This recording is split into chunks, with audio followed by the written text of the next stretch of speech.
Assalamualaikum warahmatullahi wabarakatuh. Halo teman-teman, di video kali ini saya akan membahas materi tentang standar proses dan standar penilaian pada kurikulum 2013, kurikulum darurat, dan kurikulum merdeka.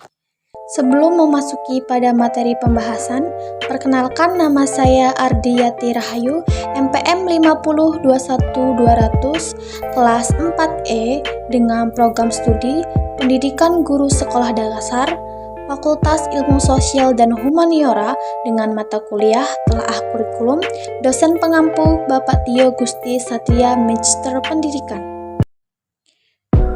Adapun poin yang akan kita bahas pada video kali ini yaitu ada standar proses pada kurikulum, standar penilaian pada kurikulum.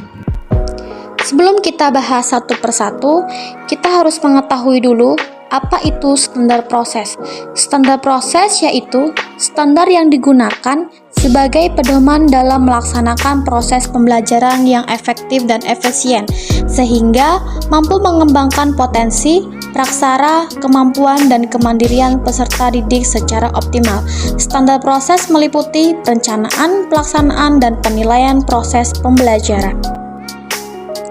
Dalam ketentuan standar proses, lokasi waktu pembelajaran setiap jam itu berbeda-beda, seperti jenjang SD atau MI sebanyak 35 menit dan jenjang SMP atau MT sebanyak 40 menit dan SMA atau SMK atau MA atau MAK sebanyak 45 menit.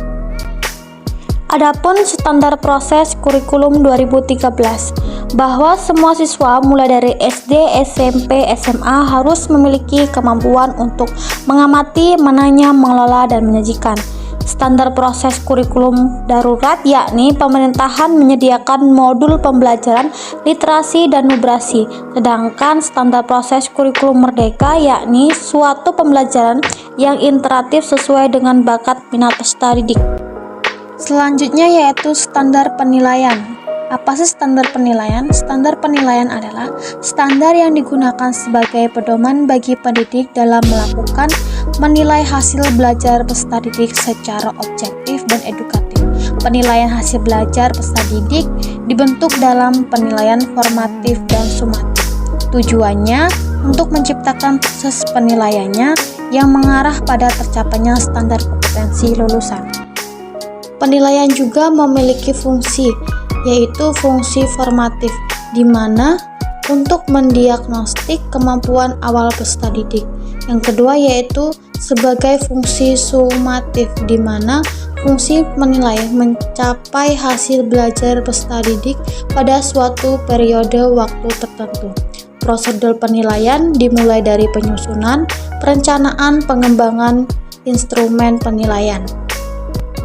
Selanjutnya yaitu standar penilaian kurikulum 2013. Di sini penilaian diambil dari sebuah tes atau ujian, maka diubah menjadi penilaian otentik atau mengukur semua kompetensi mulai dari sikap, keterampilan, dan pengetahuan berdasarkan proses dan hasil kerja setiap siswa yang memiliki semua rekaan kegiatan berupa portofolio. Selanjutnya yaitu standar penilaian kurikulum darurat.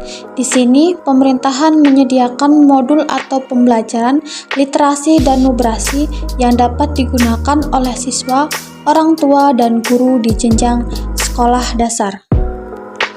Asesmen dilakukan di semua kelas secara berkala untuk mendiagnosiskan kondisi siswa sebagai dampak pembelajaran jarak jauh. Di sini asesmen memiliki non-kognitif dan asesmen kognitif, di mana asesmen non-kognitif ditunjukkan mengukur aspek psikolog dan kondisi emosional siswa, sedangkan aspek kognitif ditunjukkan menguji kemampuan dan capaian pembelajaran siswa. Adapun penilaian dalam kurikulum darurat yang meliputi penilaian hasil belajar mengacu pada regulasi atau jenis penilaian hasil belajar dari Kemendikbud dengan penyusunan masa pandemi. 2. Penilaian hasil belajar mencakup aspek sikap, aspek pengetahuan, dan aspek keterampilan. 3. Penilaian meliputi penilaian harian atau PH, penilaian semester atau PAS, dan penilaian akhir tahun atau PAT. Yang terakhir, standar penilaian kurikulum merdeka. Penilaian hasil belajar peserta didik pada kurikulum merdeka sesuai dengan tujuan penilaian secara berkeadilan, objektif, dan edukatif. Hal ini bertujuan agar mampu menciptakan generasi yang berkualitas. Standar penilaian kurikulum merdeka juga memiliki penilaian formatif, di mana memberikan nilai formatif dilaksanakan pada pendidikan anak usia dini, jenjang pendidikan dasar, dan jenjang pendidikan menengah, dan penilaian sumatif. Kegiatannya dilaksanakan pada jenjang pendidikan dasar dan jenjang pendidikan menengah. Tujuan dari kegiatan ini yaitu untuk menilai pencapaian hasil belajar. Itu tadi penyampaian terakhir materi kita pada video kali ini. Semoga materi ini bisa bermanfaat untuk kita semua dan bisa menambah wawasan tentang apa saja yang terdapat pada kurikulum. Saya akhiri. Wassalamualaikum warahmatullahi wabarakatuh. Jumpa lagi di video selanjutnya. Dadah!